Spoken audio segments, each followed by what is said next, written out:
মেয়েরা যে সামনে এগিয়ে আসছে এটা তো একটা বিরাট পরিবর্তনের বিষয়। এই পরিবর্তনটা কিন্তু চোখে হয়তো অনেকের পড়ছে না, কিন্তু এইটার যে সামাজিক যে গুরুত্ব তা তুলনাহীন। এই সামাজিক গুরুত্বের কথা বিবেচনা করে আমরা মনে করি যে একটি চমৎকার বাজেট হয়েছে এবং এই বাজেটকে সমর্থন করাটাই হলো আমাদের ন্যায়সঙ্গত কাজ, এবং এই বাজেটকে আপনার সমর্থন না করাটা হবে অন্যায়। আমার মন্ত্রণালয়ের কথা যদি বলেন, আমরা আবাসনের দিক দিয়ে আমরা কাজ করছি এবং মাননীয় প্রধানমন্ত্রী আমাদেরকে বলেছেন যে তোমরা এই দরিদ্র মানুষের জন্য আবাসনের সৃষ্টি করে দাও। আমরা 12,600টি ফ্ল্যাট করে দিব, তারপরে আপনার দরিদ্র মানুষের জন্য আমরা ফ্ল্যাট করে দিব, এবং এইভাবে আমরা মানুষের সামনে এগিয়ে যাচ্ছি। আমি একটা কথা আপনার বলি যে এই মাত্র কুরবানি গেল, আমরা কি অনেকেই জানি যে এই কুরবানিতে 3.7% কুরবানি বেশি হয়েছে গত বছরের চেয়ে। এটা কি আমার ইকোনমির স্ট্রেংথ বুঝায় না?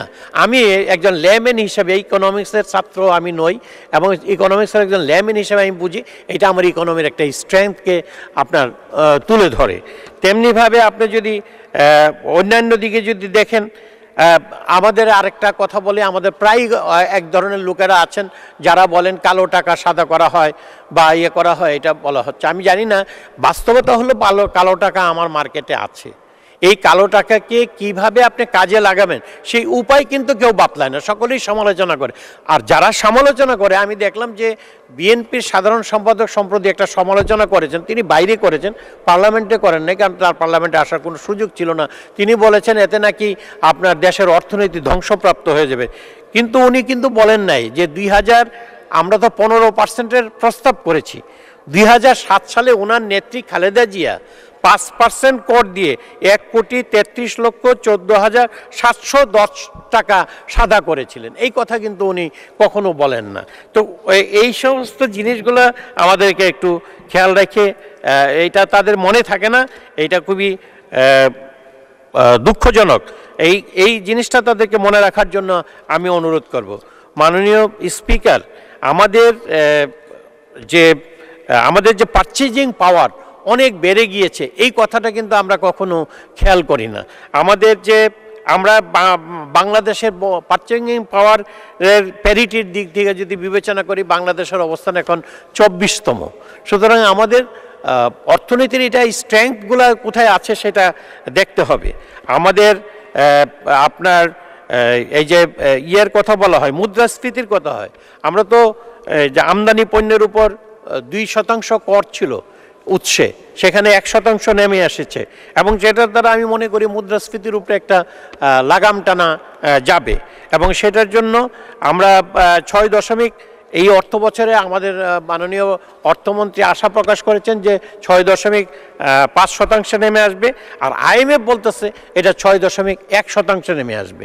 সুতরাং আমরা ইকোনমির অবস্থানের দিক থেকে আমরা খুবই মজবুত অবস্থায় আছি।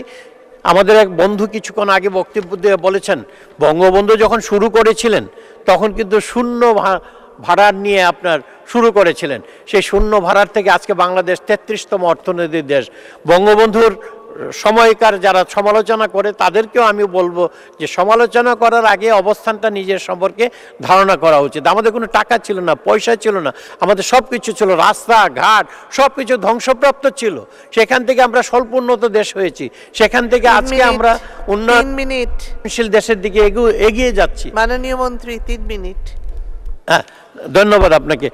আমরা উন্নয়নশীল দেশ হিসেবে এগিয়ে যাব। 2026 সালে আমরা আপনার LDC থেকে গ্র্যাজুয়েশন করে আমরা ডেভেলপিং নেশনে অর্থনীতির দিকে যাব। এইগুলো তো একটু কথা না, অনেক আমাদের সমাজে যে ব্যাপক পরিবর্তন। আমি গ্রামের সাথে আমার সম্পর্ক আছে মাননীয় স্পিকার, আমি রেগুলার গ্রামে যাই, আমি গ্রামের মানুষদেরকে দেখি।